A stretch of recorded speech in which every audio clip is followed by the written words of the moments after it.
The land stretched wide and quiet under the warm Arizona sun. For miles there was nothing but dry grass, red dirt, and the sound of the wind moving through the canyon. In that lonely desert, hidden among tall rocks and silent hills, a small Apache tribe had been living for 10 long years. No man had walked their village since the sickness came. It had swept through their camp like a storm and taken almost all the men away. The women were left to raise the children, care for the old, plant crops, and keep the tribe alive. Every day felt like a test. The women worked from dawn to dusk, their hands rough from pulling weeds and their backs tired from carrying heavy baskets of corn and beans. The river nearby was small and often dry. When it rained, they stored water in clay pots and prayed it would last through the dry months. Some nights they gathered around the fire and told stories to keep their hearts strong, but even the strongest heart can feel lonely after so many years without protection, without a man to help share the weight. Naya sat near the fire most evenings. She was 38, with dark hair braided down her back and eyes that had seen too much. She had once been a girl who laughed easily, but after the sickness, laughter was something rare. She had lost her husband in that time. Many women in the tribe had lost their fathers, brothers, husbands, or sons. Naya had no children of her own, so she spent her days helping the others care for theirs. She was steady and brave, though she never called herself that.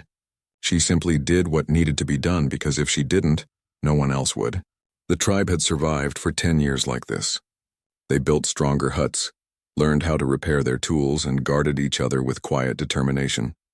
But the world beyond their little valley was not kind. Traders sometimes passed through, and not all of them were good. Some took more than they gave. Others brought rumors of raiders, of people who would take food and land from those too weak to defend themselves. The women of the Apache tribe knew these dangers well. They had faced them many times and had been forced to give away food just to keep their children safe. One evening, as the sky turned orange and the sun dipped behind the mountains, Naya sat on a smooth rock staring at the horizon. The wind carried the smell of dust and smoke. Her friend Tala came and sat beside her. Tala was younger, with kind eyes but a worried face. She had 2 children and always feared what tomorrow might bring. "Do you think it will rain?"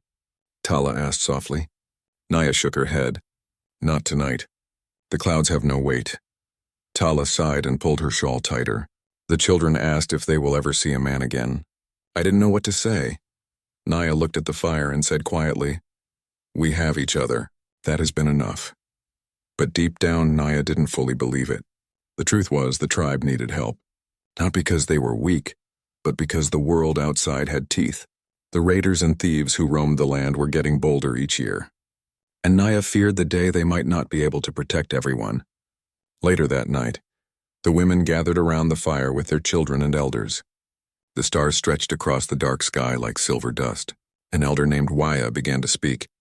His voice was slow and steady, like the rhythm of an old drum. "There was a time," he said, "when the men hunted and the women sang songs that echoed through the valley. We were many. We were strong. But the wind changed, and now we are few." Little children huddled close to their mothers as the fire cracked softly. Everyone listened, even though they had heard this story many times before. It was a way of remembering who they once were, a way of reminding themselves why they still held on. As Waya finished, a silence fell over the group. The flames danced between their faces. Some of the women glanced at the edge of the camp where shadows stretched long and dark. Nights like this always carried unease. They had no men to stand guard, so they took turns keeping watch, clutching old hunting spears and praying no one would come. Naya often took the midnight watch. She liked the quiet. It was during these hours that she allowed herself to remember her husband. She could still see his smile when he used to come back from the hunt, carrying rabbits or deer on his shoulder. She could still remember the way the children used to run after the men, laughing and clapping their small hands. But those days were gone. All that was left was the sound of the wind. A sudden rustle made her heart jump. She turned quickly, spear in hand, but it was only a fox near the chicken coop. Still, it reminded her how vulnerable they truly were. If a few men with bad hearts decided to attack, they wouldn't stand a chance. They could fight, yes, but for how long? In the morning, Naya helped Tala and the others in the fields. The sun rose hot, beating down on their backs. The soil was dry and their hands were blistered. The youngest girls brought water in clay pots, careful not to spill even a drop. Everyone worked together like a single heart. But they were tired, so tired. After the long day, Naya walked to the edge of the valley. From there, she could see the distant horizon. It was empty and endless. She often came here when the noise of daily work became too much. She closed her eyes and let the wind hit her face. For a moment, she imagined what it would feel like if help came. She wasn't dreaming of a savior, just someone who would stand beside them. Someone who would share the burden of survival. One of the older women approached her from behind. It was a pony, wise and gentle, who had seen more winters than anyone else in the tribe. "You look far too often," a pony said softly. "I look because I hope," Naya answered. "Hope is good," a pony said, touching her arm, "but it is also heavy. Be careful it doesn't break your back." They both smiled weakly. It was true. Hope can give strength, but it can also hurt when it stays too long without reward. That night, a small storm rolled over the desert. The wind howled against their huts, and the women gathered the children close. Lightning flashed far away, painting the valley silver for a second at a time. Rain fell in thin lines, filling the pots and dripping through the roof. They welcomed it. Water was life, but it also brought worry. Storms made the land smell fresh, and sometimes that smell drew traveler, or worse. Naya couldn't sleep. She sat by the fire with her shawl wrapped tight. The tribe had made it 10 years without men. 10 years of struggle. 10 years of standing strong even when no one believed they could. But she could feel something in the air that night. A shift, a whisper carried by the wind. Far away on a dusty road under the same storm, a lone cowboy was riding his tired horse toward their valley. His name was Jack Calhoun, though they didn't know it yet. His boots were soaked, his hat pulled low, and his eyes fixed on the horizon. He didn't plan to change anyone's fate. He was just looking for a place to rest, a place to matter again. Naya didn't see him yet. She didn't know that their quiet world was about to change forever. But the night felt different. She stared into the fire and felt a shiver, not from the cold, but from something else, something coming. For 10 long years, the Apache tribe had survived on their own. But their story was only beginning. The sun rose slowly over the canyon the next morning, spreading gold light across the red desert. After the night storm, the air felt fresh and the ground smelled of wet earth. The Apache tribe began their daily work as usual. Some went to the fields, others prepared breakfast for the children, and the elders sat by the fire, whispering softly about the signs in the sky. No one expected that.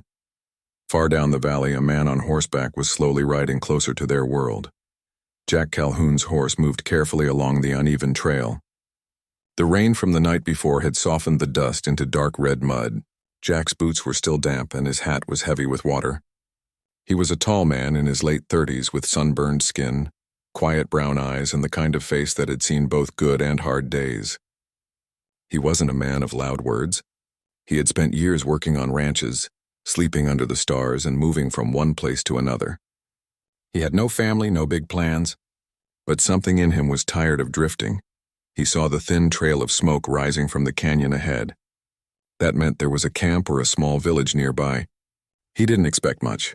Maybe they would allow him to water his horse, maybe give him a place to rest for a night. He didn't know that this camp had not seen a man in a very long time. Back in the camp, Naya was checking the riverbank with Tala. The storm had pushed more water into the stream, and the flow was a little stronger than usual. Tala filled a clay pot and smiled faintly. Maybe this time the water will stay for more than a few days. Naya nodded, but her mind was elsewhere. Something in the air felt different. It wasn't fear exactly. It was something she couldn't name. She looked toward the distant ridge. For a moment, she thought she saw a shape moving, a small figure against the bright morning light. She blinked and it was gone. But the feeling stayed.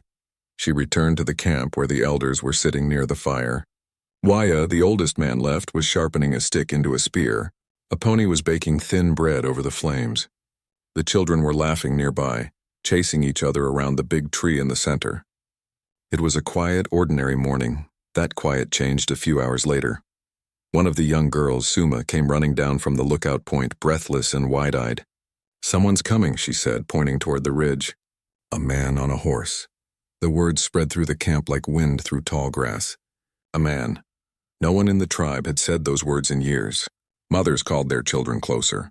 Some of the women reached for old bows, carefully kept hidden near the huts. A group of women went to the outer circle of the camp to watch. Fear and curiosity mixed in their eyes. Naya walked forward slowly. She saw him then, a tall figure on a brown horse coming down the rocky slope. He didn't ride fast. His hands were away from his gun belt and his body language was calm. He was dusty, tired, and clearly had been traveling for days. But even so, the sight of a man after 10 long years made everyone's heart beat faster. "He's alone," Tala whispered beside her.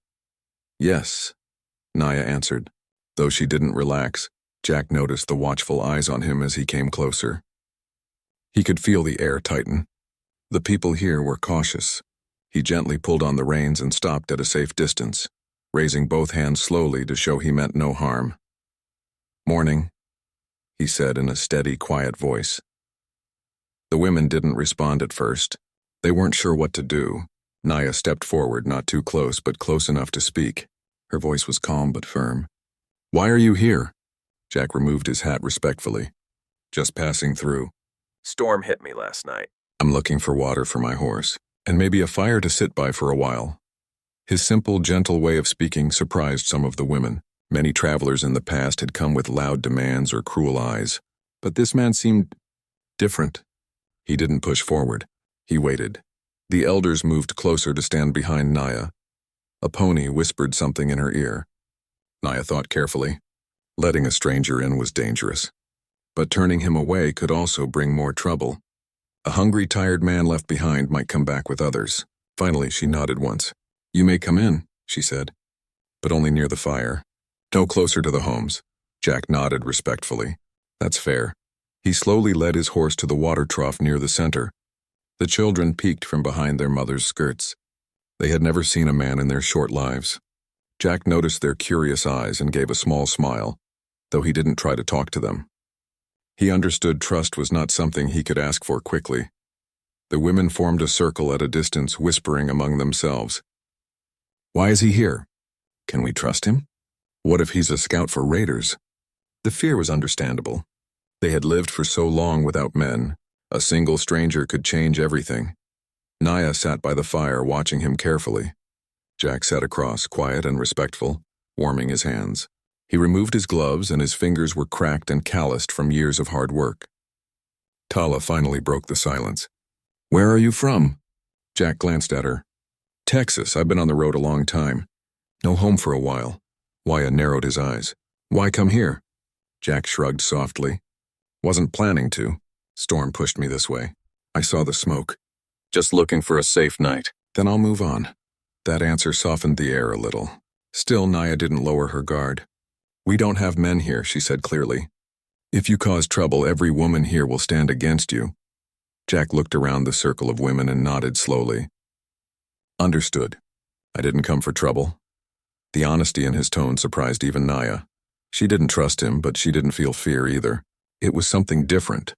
He was quiet, gentle, not like the dangerous men who had come before. As the day moved on, Jack helped repair a broken part of the water trough without being asked. He saw a cracked beam and used his own belt to tighten it until it was steady again. Tala noticed and whispered to Naya. "He fixed it." Naya didn't reply. She only watched.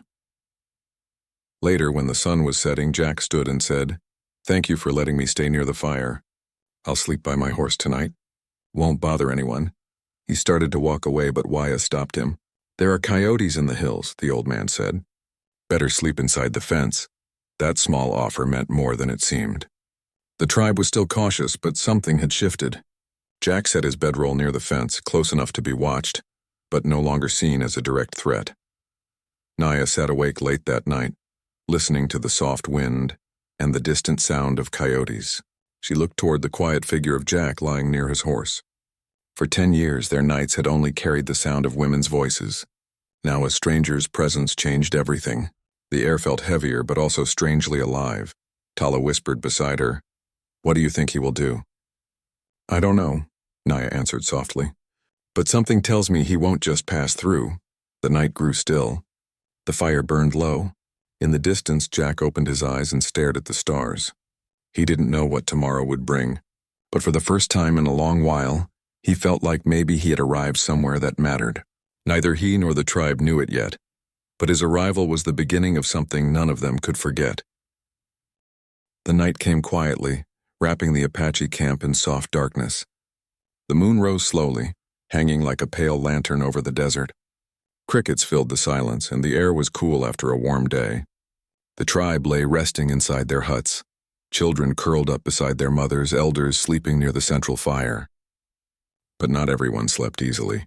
Naya sat awake on the wooden steps near the fire pit, her eyes fixed on the shadows beyond the fence. She could feel something in her chest, a small weight, a quiet warning she couldn't explain. Jack lay near his horse with his hat tilted low. He appeared to be sleeping, but his years on the frontier had trained him to hear every sound. He noticed the way the wind changed direction, how the horses snorted nervously, how the coyotes in the hills suddenly went silent. That kind of silence never meant peace. It meant something was moving out there, something that didn't belong. Around midnight, a sound broke the stillness. A twig snapped. It was soft but sharp enough for both Jack and Naya to hear it at the same time. Naya straightened slowly. Jack's hand moved gently to the rope near his saddle. Neither spoke. Their eyes met across the darkness, two strangers but both alert. Another sound followed, the faint shuffle of boots on sand. It came from beyond the eastern ridge. Jack pushed himself up quietly, careful not to startle the tribe. Naya stood as well, lifting a small spear from the ground. Her heart beat a little faster now. Jack walked slowly toward her, stopping a few steps away to speak softly. "Someone's out there," he said in a low voice. "I know," Naya answered. "Not coyotes," he added. "No," she agreed. The wind carried voices now, whispers rough and quick. Jack recognized the sound right away. Men, not just one or two, but a group. The kind of men who traveled at night, staying low, moving carefully. He had seen groups like that before when he worked near border towns. And they almost never brought good news. Naya moved to wake the elders. Aponi and Waya came out of their hut, still half asleep but alert when they saw her face. She didn't need to say much. Just 3 words. "They're out there." The camp slowly came alive, but not with panic. These women had learned how to survive through years of hardship. They gathered the children quietly, moving them to the central hut. A few women armed themselves with bows and spears. Tala's hands shook a little, but she didn't step back. She stood near Naya, ready to protect her children. Jack studied the fence line. It was made for keeping out animals, not men. If raiders were coming, the fence wouldn't hold for long. He turned back to Naya. "How many can fight?" he asked. "Not many," she said honestly. "We do what we can." Jack nodded once. "Then we make it count." He had no authority here, no right to give orders, but his voice carried the kind of calm that made people listen. He started giving quick instructions, pointing to weak spots in the fence, showing where they could set up a defense. He explained how to stay low, how to hold a spear without losing balance, and where to light small fires to make it harder for attackers to sneak in. Naya watched him carefully. He moved like a man who had done this before. She didn't trust easily, but something about the way he acted, steady, focused, not afraid, made her want to believe they could stand a chance. The whispers outside grew louder. The sound of hooves dragged slowly against the earth. Jack counted in his head. At least 6, maybe more. Raiders, likely the same group that had troubled nearby settlements for years. They had heard rumors of a tribe with no men, easy to steal from. But what they didn't know was that this night would not be like the others. A light rain began to fall again, soft and cold. The moon slipped behind the clouds. The camp grew dark. Jack motioned for everyone to stay quiet. The women crouched near the fence line, spears ready. Naya was at the center, her heart thumping hard but steady. The first figure appeared like a shadow sliding along the ground. Then another, and another. The raiders moved silently toward the fence. Jack waited until the closest one was only a few steps away. Then he picked up a stone and tossed it hard against a metal bucket near the fire pit. The loud clang broke the silence like thunder. The raiders froze, surprised. At that moment, Jack shouted, "They're here!" Torches flared. Naya and the women raised their weapons. The children inside the hut pressed their faces into their mothers' shawls, but no one screamed. No one ran. This was their home. The raiders hesitated for a second, confused by the sight before them. They had expected frightened women easy to scare, but what they saw were determined faces and spears held firm, and standing among them was a tall cowboy with steady eyes. The leader of the raiders stepped forward, his boots sinking into the wet ground. "We don't want trouble," he called out. Just food. Maybe some horses. You hand it over and we leave. Jack's voice cut through the night like a blade. You're not getting anything. The man laughed, a harsh, dry sound. And who's going to stop us? You? Me, Jack said calmly. And every woman here. The leader's smile faltered. He hadn't expected resistance. Behind him, the others shifted nervously. Jack took a single step forward, placing himself in front of the women. He didn't shout or wave his weapon around. He just stood there like a wall. The raiders rushed forward suddenly, trying to break the fence. The first one tripped over a rope Jack had tied minutes earlier. He fell hard into the mud. Two others slammed into the fence, expecting it to give way, but it held long enough for the women to strike with their spears. Tala's hands shook as she swung, but she didn't back away. Naya's eyes blazed with focus. Jack moved with precision. He used the fence as a shield, swinging a wooden pole to push attackers back without letting them get close. His calmness made the others stronger. Fear was still there, but it no longer controlled them. The raiders tried again, but the surprise was gone. They had expected no fight. Now they faced women who refused to surrender. They faced Jack, who moved like the storm itself, silent but unshakable. Minutes felt like hours. Rain fell harder now. The torches burned lower. Finally, the raiders began to step back. They hadn't won anything. They were wet, tired, and confused. One shouted to the leader, "It's not worth it." The leader spat on the ground but gave a short signal. They backed away into the darkness, disappearing as quickly as they had come. Their horses kicked up wet earth as they rode off into the desert night. For a long time, no one in the tribe moved. The only sound was the rain dripping from the fence and the wind blowing softly through the valley. Then Tala let out a shaky breath. A child cried softly inside the hut. One by one, the women lowered their weapons. Jack leaned against the fence, breathing heavily but calm. His shirt was soaked, his hands dirty, but his eyes were steady. He looked at Naya and she looked back at him. Neither spoke. They didn't need to. The tribe had faced raiders before, but this night was different. For the first time in 10 years, they hadn't given anything away. They hadn't run. They had fought back, together. A pony stepped forward slowly, her old hands still trembling. "We did it," she whispered, almost not believing it. Naya nodded. "We did." Jack looked at the broken fence, the scattered mud, and the determined faces around him. He knew the raiders might come back one day, but he also knew something important had changed in this camp. These people were no longer living in quiet fear. The rain softened to a gentle drizzle. The children peeked out from the hut, their small faces full of wide-eyed wonder. They had seen their mothers stand like warriors. They had seen the quiet cowboy lead without shouting. Naya wrapped a shawl around Tala's shoulders and whispered, "We are still standing." Jack went back to his bedroll near the fence, but he didn't lie down right away. He watched the valley, making sure the raiders were truly gone. Then, for the first time in many years, he felt something warm settle in his chest. A feeling he hadn't known in a long time, belonging. And somewhere deep inside, Naya felt it too. A stranger had arrived at their gate, but tonight he had stood with them, not above them. The storm had not broken them. It had shown them their strength. The sun rose slowly the next morning, brushing the desert sky with gold and soft pink. The Apache camp looked quiet from a distance, but up close the ground told a different story. There were muddy footprints, broken sticks, and bent sections of the fence where the raiders had tried to push through. A few spears still lay in the dirt. Yet in that stillness, something had changed. For 10 long years, the tribe had been living with a quiet fear, never knowing when someone might come to take what little they had. But this time was different. This time they had stood their ground. The women had faced the raiders and they hadn't broken. And Jack had stood beside them like a wall against the storm. Naya stepped out of her hut, her shawl wrapped around her shoulders. The air was crisp and the earth smelled of rain. She walked slowly around the camp, touching the fence here and there, feeling the damp wood under her fingers. Tala followed behind her, carrying her youngest child on her hip. "They tried to break us," Tala said softly, "but we didn't run." Naya gave a small nod. "No, we didn't." Across the camp, Jack was already awake. He was tightening the reins on his horse and checking the places where the fence had been damaged. He moved like a man who didn't need anyone to tell him what to do. His clothes were still damp, but he didn't seem to care. Waya, the old man, walked up to him with slow steps. "You fight well," he said, his voice rough but respectful. Jack looked at him and gave a short nod. I've had to before. You could have left, Waya continued. But you stayed. Jack tightened one last rope and answered quietly. Leaving didn't feel right. That simple sentence hung in the air like a soft drum beat.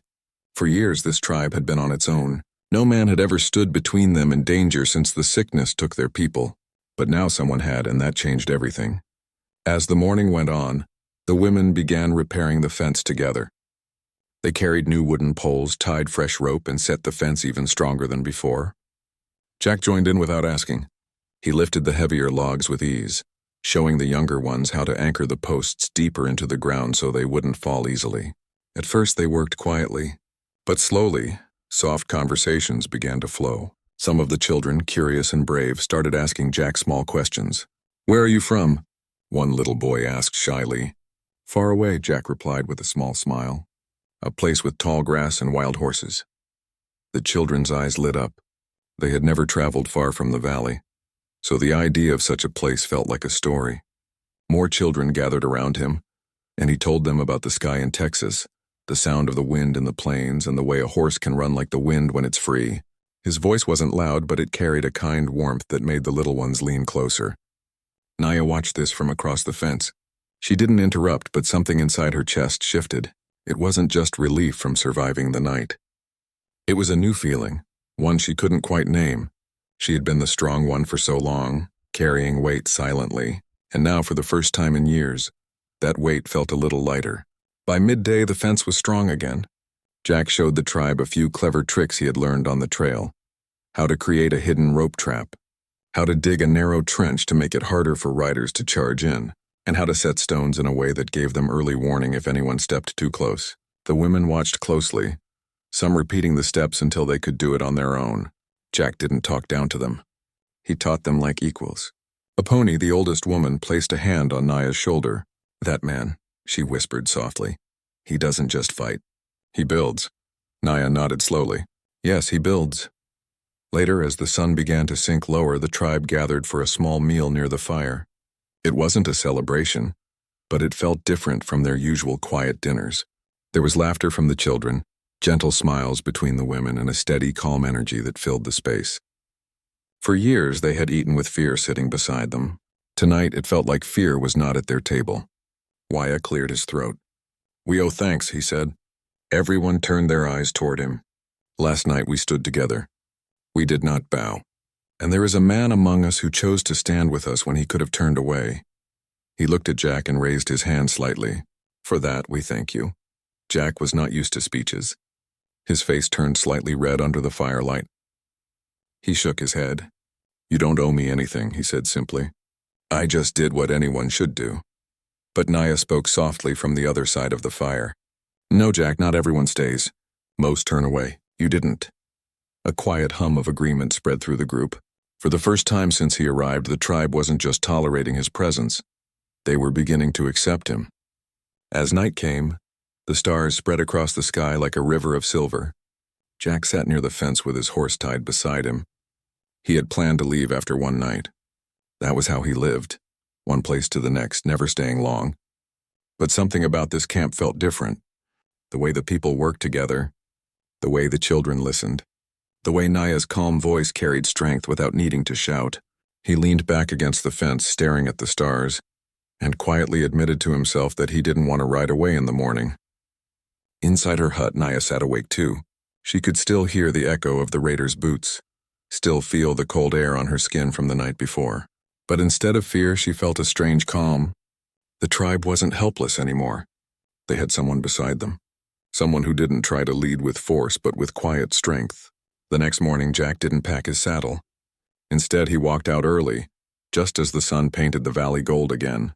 He picked up a tool and began digging near the fence line, working like he belonged. Naya came out of her hut and saw him. "I thought you'd leave," she said. Jack looked up, brushing dirt from his hands. "I was going to," he admitted. "But this place feels like it needs a few more hands." Naya gave a small, genuine smile. "We've had many storms here," Jack nodded. "Then maybe it's time they stop knocking everything down."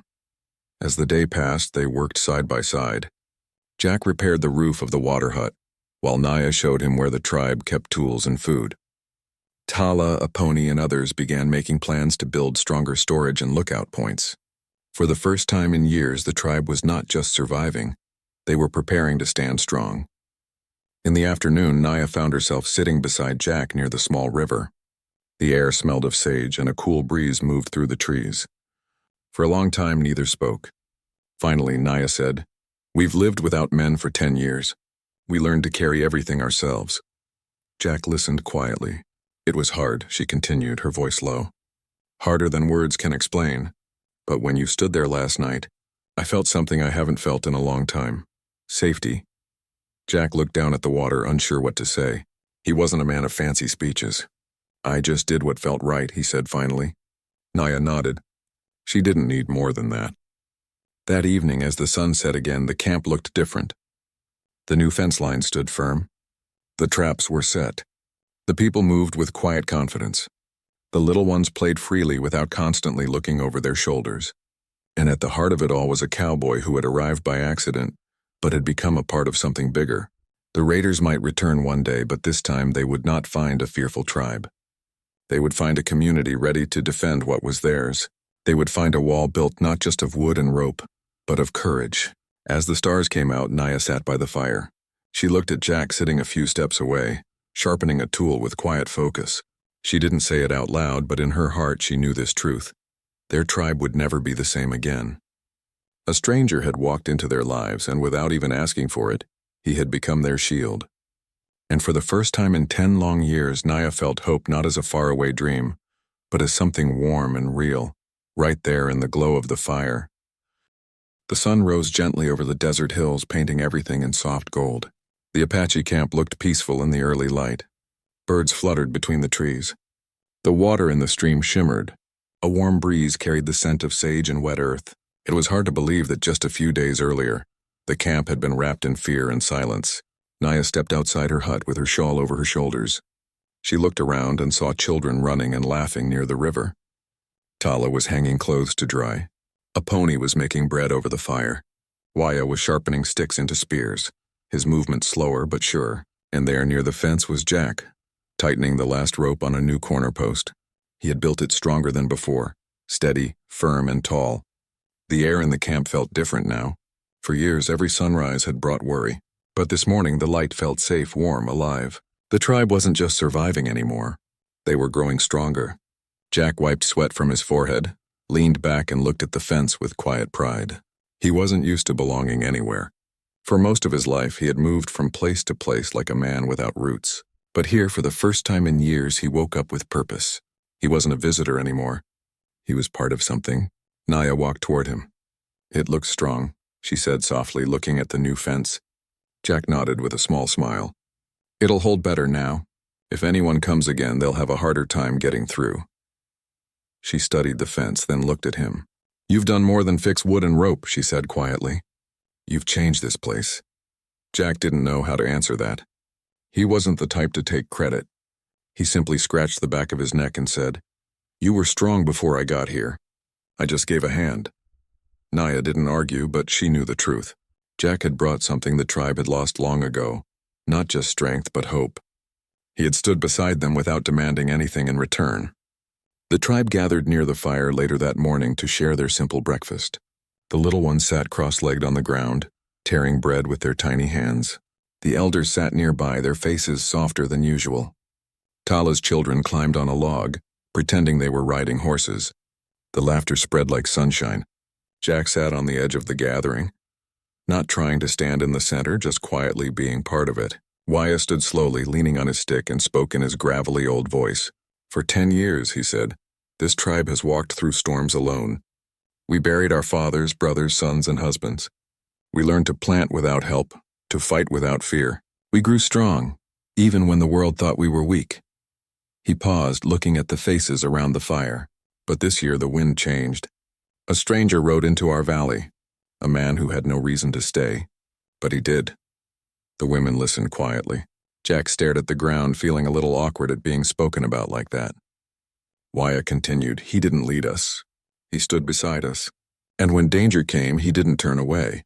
He gave us what the storms had taken. He reminded us we are not alone." The elder raised his hand slightly toward Jack. You came as a stranger, but now you are one of us." A murmur spread through the group, soft, warm, full of quiet agreement. Even the children turned to look at Jack with wide eyes, as if they understood something special was happening. Jack wasn't a man of speeches. He didn't stand up to talk about bravery or promise anything grand. He simply nodded, touched the brim of his hat, and said, "I'm proud to be here." That was enough. In the days that followed, the camp continued to change. The women worked with Jack to build stronger shelters for the food. They made watchtowers from old logs so they could see raiders coming before they reached the valley. Jack showed them how to train the older boys to handle tools and how to lead the horses better. But it wasn't just about building walls. It was about building trust. Jack had become part of their daily rhythm. The children followed him around as he worked, asking endless questions. Tala teased him gently when he tried to bake bread and burned the first one. Aponi laughed more than she had in years. Even Waya seemed to stand taller when he spoke. One evening, as the sun melted behind the mountains, Naya and Jack walked along the edge of the river. The air was soft and quiet, with only the sound of crickets and flowing water. Naya watched the last light reflect on the water. "I used to stand here every night," she said softly. "I used to wonder how much longer we could last. How many more storms we could survive alone." Jack listened silently. "Now when I look out," she continued, "I don't just see an empty horizon. I see tomorrow." Jack looked at her then. The wind caught a few strands of her hair and lifted them gently. She looked strong and calm, like someone who had carried pain but never let it break her. "You gave us hope," she said quietly. Jack shook his head. "No," he said softly. "You already had hope. I just helped you find it again." They stood there for a long time, not needing to say anything else. The water moved gently at their feet, and the sky above them turned to deep blue. A few weeks later, a small group of traders arrived near the valley. They had heard the old rumors that the tribe was weak, an easy place to steal from. But when they reached the entrance, they saw a tall fence, strong guards, and a united tribe. They saw women who stood with their heads high, children who moved confidently, and a quiet cowboy standing near the gate with a steady gaze. The traders quickly realized this was no longer a place to take from. It was a place to respect. Word began to spread beyond the desert, about a small Apache tribe that had risen strong again, about the women who defended their land, and about the lone cowboy who had helped rebuild their strength. Jack didn't care for fame or praise, but seeing the tribe safe filled something in him he didn't know was empty. For years he had wandered without direction. Now he had found a place where his hands mattered, where his silence had meaning, where his heart finally had a home. On a warm evening, the tribe held a small gathering around the fire. Music filled the air, soft drums and flutes. The children danced in a circle, their laughter bright. The elders sat in peace. Tala leaned against a log, watching her children play. Aponi hummed an old song. Jack sat near the edge, his hat tilted back, listening. Naya walked over with 2 clay cups of warm drink. She handed one to him and sat down beside him. For a moment they didn't speak. The fire crackled between them. "This camp used to be quiet," Naya said softly, "but not the good kind of quiet. It was heavy, lonely. Now when I hear laughter, it feels alive again." Jack looked at the fire, then at the people. "It's not my doing alone," he said. She smiled gently. "I know, but you were the spark." The stars above them burned bright, stretching across the dark sky. Jack leaned back, feeling the warmth of the fire and the steady rhythm of the camp. For the first time in many years, he didn't feel like someone passing through. He felt like someone who belonged. Weeks turned to months. The fence grew higher. The fields grew stronger. The tribe grew braver. They no longer feared the sound of distant horses. They no longer flinched when the wind changed direction. And through it all, Jack stayed, not as a leader, not as a savior, but as family. Naya often thought about the night he first appeared, a lone cowboy on a tired horse just asking for water and fire. She never imagined he would become the man who helped change their future. One evening, as the sun set behind the mountains, she stood beside him near the fence and whispered, 10 years without a man, 10 years of fear, and then you came." Jack turned to her with his quiet smile. "And now you don't need to be afraid." Naya nodded, her eyes soft. "No, we're not afraid anymore." As the stars appeared one by one, the sound of children's laughter rose from the fire. The tribe had walked through darkness for a long time, But now the light was strong, not because one man had saved them, but because together they had learned to stand again. Jack looked at the night sky, his heart steady. He had not planned to stay, but sometimes the right road finds you, even when you're not looking for it. The valley was no longer just a camp. It was home.